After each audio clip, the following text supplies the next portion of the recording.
We're on the record, Mark Marino, Tiffany Wagner, 505-292. Your appearances, please. Good morning, Your Honor. Christina Kerrigan, bar number 9082, on behalf of the plaintiff, Mark Marino, who is also present. Thank you. Good morning, Your Honor. Arzu Peruzzi, bar number 10187, on behalf of the defendant, Tiffany Wagner. Thank you. So this is the defendant's motion for orders to modify. I have read your papers, and I will entertain brief argument. Your Honor, this case started way back when the parties separated back in August of 2014. If you can look at the Register of Actions, my client filed, you can see, in November of 2014 for primary physical custody. At that point, back then, my client had the child with her 6 days out of the week. They went to court. The parties settled on joint physical custody with a really awful exchange. I mean, whatever was in the opposition was the exchange. There were several exchanges. They were made at the Planet Hollywood garage where both of them worked. I don't know why the schedule was like that, but it was.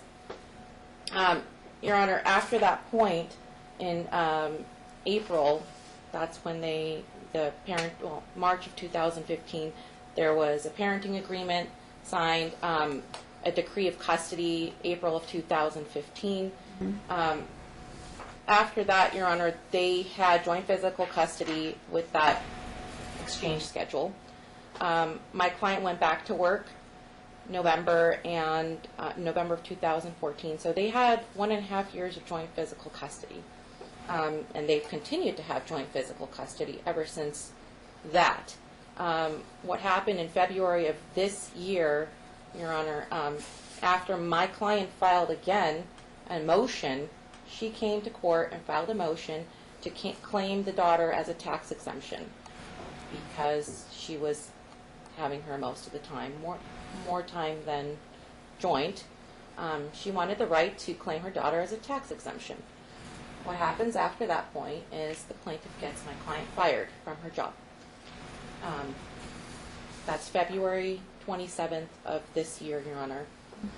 After that, the parties go to exchange. He comes to her house with their daughter and proceeds to put the daughter in his car, comes up to her, and she's asking if he's recording. He's saying no. She asks him, "Did you get me fired?" Because she knows for a fact that he got her fired. He's gotten everybody else involved, all their other coworkers involved, and turned everybody against her and got her fired from her job. So from that point, he denies it. He gets so angry with her, he chokes her, pushes her backwards. She pulls out the mace that she has in her back pocket. Why does she have mace in her back pocket? Because there's been a history of violence between them.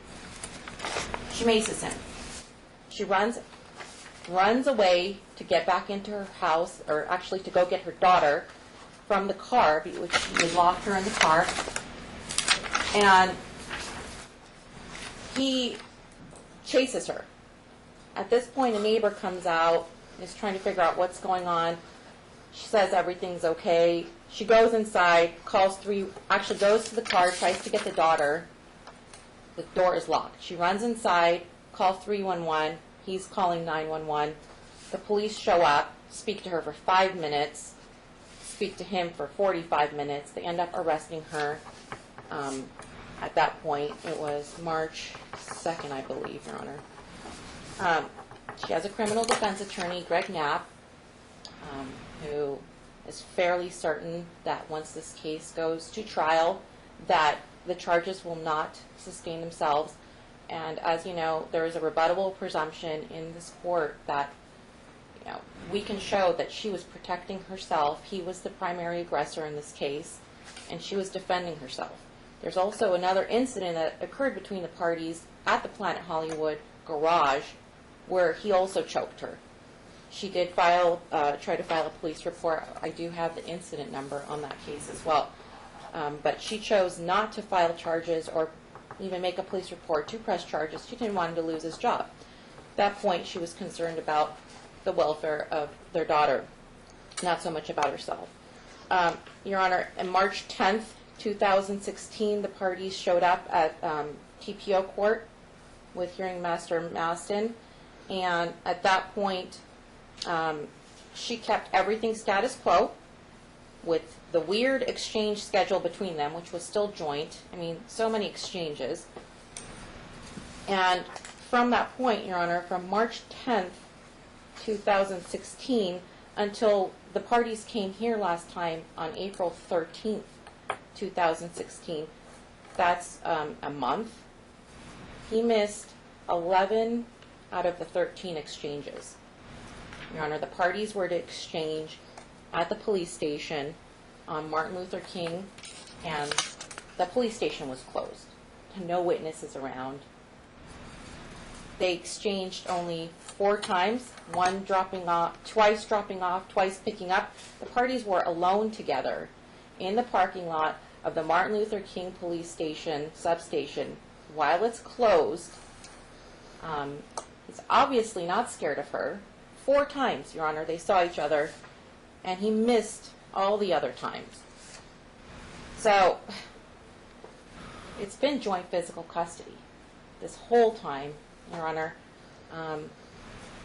And ever since they came back here on April 13th, Your Honor, over the last 2 months, you ordered a week on, week off, Your Honor.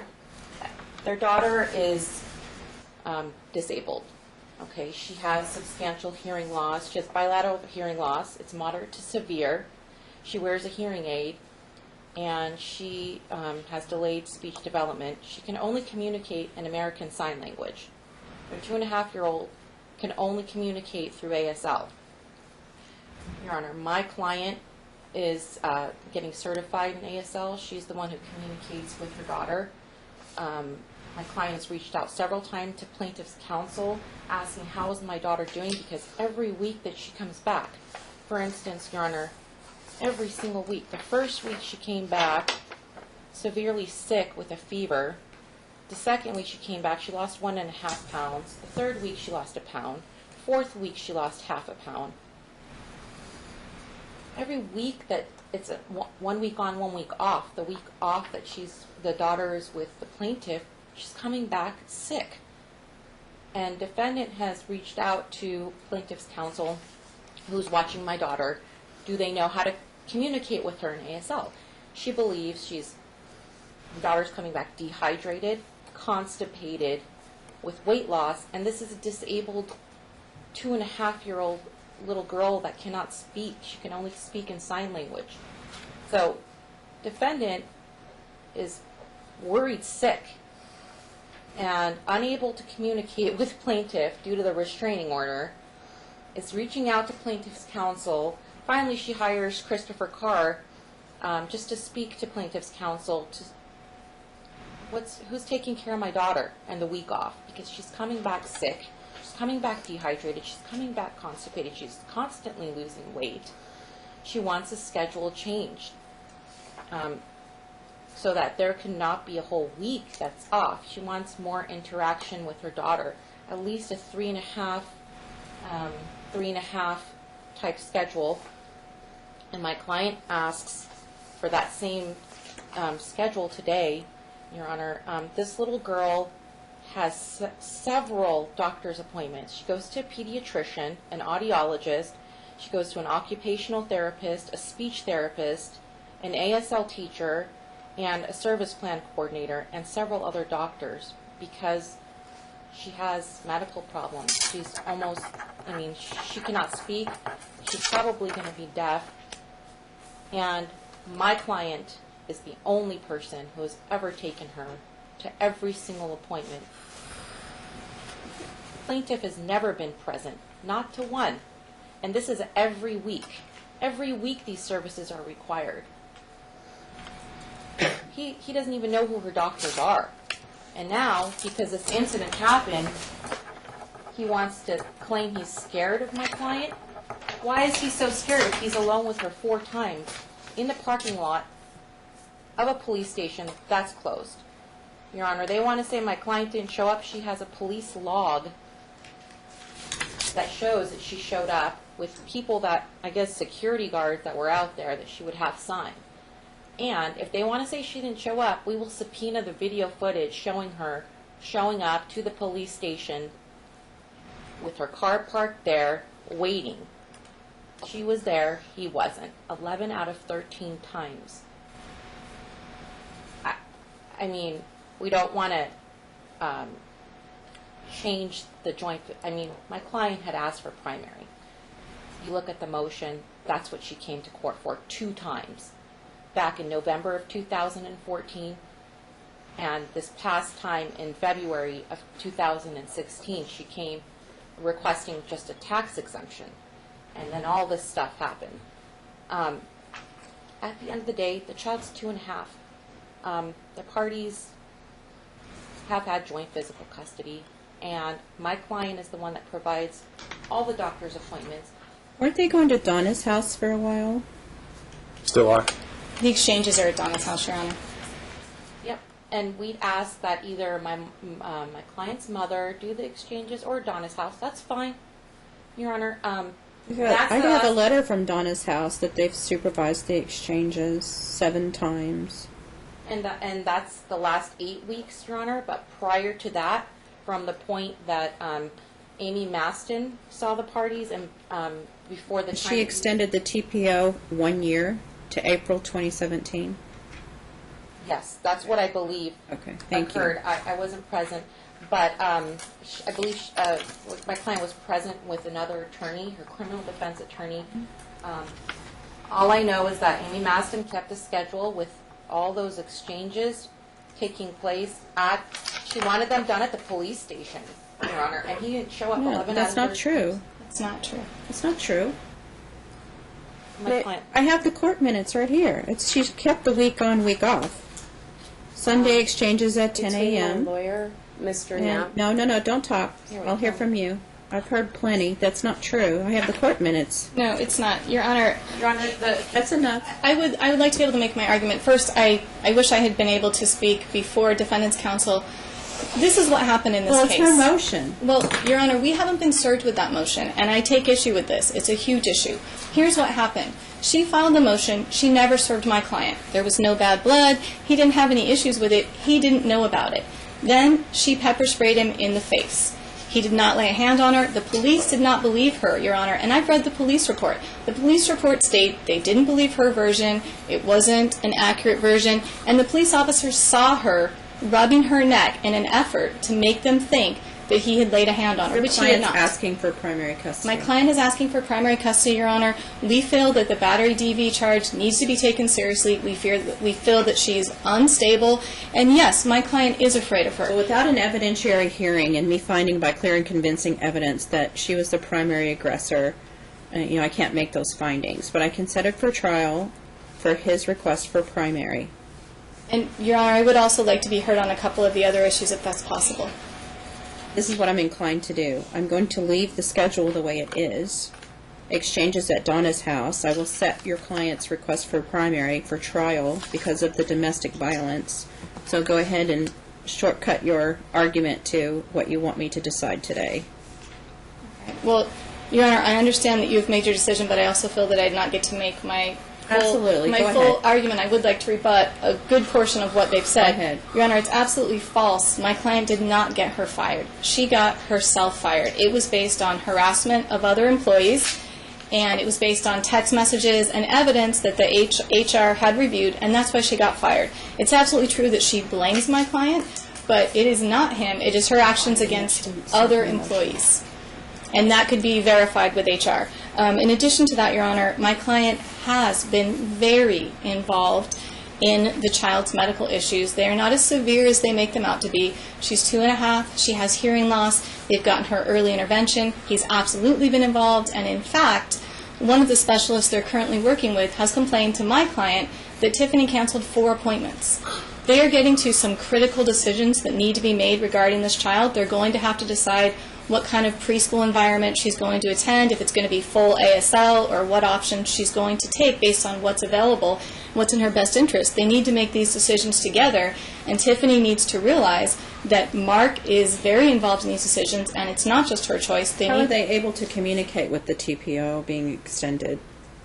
Your Honor, they're not communicating with each other, and I would like to address her claims against contacting me. Your Honor, I am relieved that she has an attorney. I actually had to send her what is akin to a cease and desist. I said, you have to stop contacting me. You cannot threaten me. You cannot harass me. She was sending me multiple emails, and they were very threatening and very harassing, which is not appropriate, and I will not tolerate that at all. If she didn't have an attorney today, I would have asked for a no-contact order with my office. In addition to that, Your Honor, I think that they can communicate regarding their daughter's issues through the basic specialist. The way that it's set up right now, there are appointments at Tiffany's house, there are appointments at my client's house, and they're trying to coordinate. What we need is for Tiffany to not cancel the appointments on her side, to make a valid effort, and I don't know if we need to set up a mediation then for them to decide what's going to happen in the fall when she turns 3. She will exit out of this program when she turns 3, and she'll be eligible for other services. And they have to decide which services they're going to accept and what's in her best interest. What's the deadline for that? She's going to be evaluated at the very end of August. Sorry. She's going to be evaluated at the very end of August, which is 2 months before her 3rd birthday in October. And at that point, they're going to assess our options to which specific program. She can go through the Child Find program with Clark County School District. But I don't believe that Ms. Wagner's had contact with the Clark County School District. Her name's Elizabeth. So I just need to know, we just need to know from that point forward, from August forward, what we're going to do. So that's a decision we both need to I make. can set it for a return status hearing to see if we need to resolve any issues in August, Okay, as far that would as be that's helpful. concerned. Your Honor, I'd ask for communication to be through our family wizard, because my client states she has all the emails, and she has not received any communication back from plaintiff's counsel regarding how her daughter That's was why I being asked counsel, how do you some other way. how do you view Us out of it. communication happening? Yeah, let's keep the attorneys out of it. I'd like them to communicate amongst themselves. I do think that they need to be able to exchange emails. I don't know that it needs to be through our family wizard. I think they could exchange emails directly. I've dealt with our family wizard before. I think it makes it harder to check it from your phone. I don't know how she's checking it. I know he checks a lot of emails from his phone. I think it's an unnecessary complication. I'd like to try direct email communication, and if that doesn't work, then go to family wizard. But, Your Honor, I also want to address the claim. I did respond to her, and part of my argument that I've not gotten to yet is that we would like a no-contact order for the caregiver that he's using when he's working. We are fearful that she will harass them. She's an emergency contact. They have her number. If something were to happen to their daughter, they would absolutely call Tiffany, but there's no reason for her to be contacting them. And the caregivers are using ASL. My client's using ASL. He recently purchased a book so that they can learn more signs. The child knows about 100 signs. He is completely on top of this issue. For Tiffany to say that she's the only one that's been involved in this is absolutely false. And it shows her opinion that she should be in charge of this, and she's not going to involve him. We are very, very concerned that she is going to make good on her threats to poison the child against her father. That's what her text messages show. That's what her emails show. She doesn't value him as a parent. She's very, very angry, and I am against the idea that a man does not deserve protection from a woman. He has a valid TPO. He has valid concerns about his safety, and those need to be taken seriously as they would be if the case were reversed. Well, Commissioner Maston took him seriously. She extended it for a year. So I'm entering a behavioral order where they can communicate by email, but there are to be no disparaging comments and harassment. I don't see that you need to contact his caregivers. So there's a no-contact order for the caregivers. You'll need to give us your email addresses so we can put that in the behavioral order. I'll set a status check. I'm sorry. Is this for a status check or a trial date? Status? What's the September one? Huh?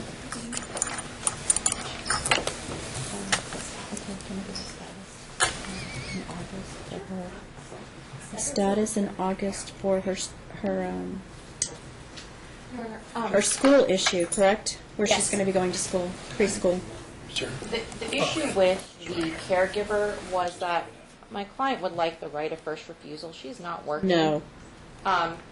If he's going to put People her that get along can do that.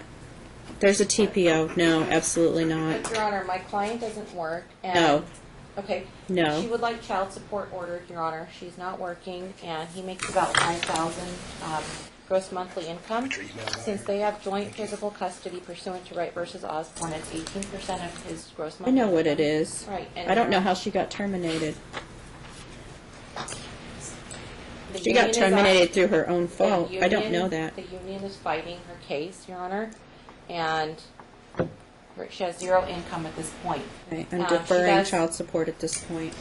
Excuse me? I'm deferring child support at this point. Well, then we'd ask also for child support arrears. I want to put it on the record. Asking for You child put it on support the record. arrears, attorney's fees, and child support. And Attorney's fees are denied, child support is deferred. You have a status hearing August 2nd at 9 a.m. Oh, Your Honor, that's actually the date of her battery domestic violence trial, Okay. August 2nd. All right, so let's have another one, please.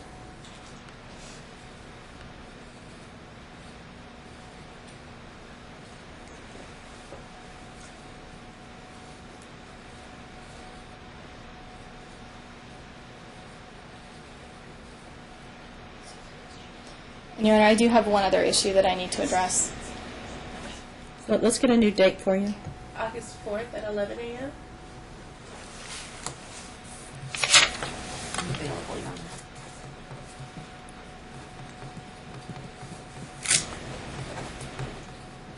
Can you check your trial calendars, please? Yes. For October 4th at 1:30. You'll be stack number 4. If you want stack number 1, I have to put you in February. October 4th is fine, Your Honor. Okay. And will you be sending us the orders, the trial orders? Okay. October 4th at 1:30 is fine. 1:30, stack number 4. Your calendar call is September 20th at 11 a.m. I stack my trials on Tuesday, so you're in position number 4. When you come to your calendar call, I will let you know what date that week you're going after the first 3 pick. Okay. Sounds good. Your Honor, is there any way we could send the parties to FMC to try to... They won't take them. There's an active protective order. The domestic violence protocol Yeah. will kick them out. So there's no I way. had PD protocols at FMC. They will kick them out. There's no point in going. I'll get a letter from them. August 4th, I will see you. Now, Donna's house is going to continue. The exchanges will be there as previously ordered. Yes, but Your Honor, we did have an issue recently. At the drop-off on May 29th, she was dropping off the child, so there's that 15-minute window. Then my client picked up the child. She did follow my client in her car after the exchange. I mean, we cannot tolerate that kind of behavior and intimidation. And in addition to that, we believe we'll be able to prove this at trial, but she's also been sending him text messages. It's from a scrambled number, but I do have a copy of these, and that is another violation of the TPO. This is another reason why we were asking for the temporary primary custody pending the evidentiary hearing. We do believe that her behavior is still continuing and escalating, and she's not taking the TPO seriously, and that concerns us for the child's safety and my client's safety. Well, if you believe that she's violating the TPO, you know what your remedies are. I'm also entering a behavioral order on top of that where they can communicate by email, but it is to be respectful. That's why I'm entering the behavioral order, because there are parameters for how you communicate with each other. So I don't have that yet, do I? Okay, we can't print it? No? Okay, we can't print it for some reason. All right? We'll put them in your boxes. Okay. Your Honor, we did have a request for fees as well. Are you deferring that? Yes. Thank you.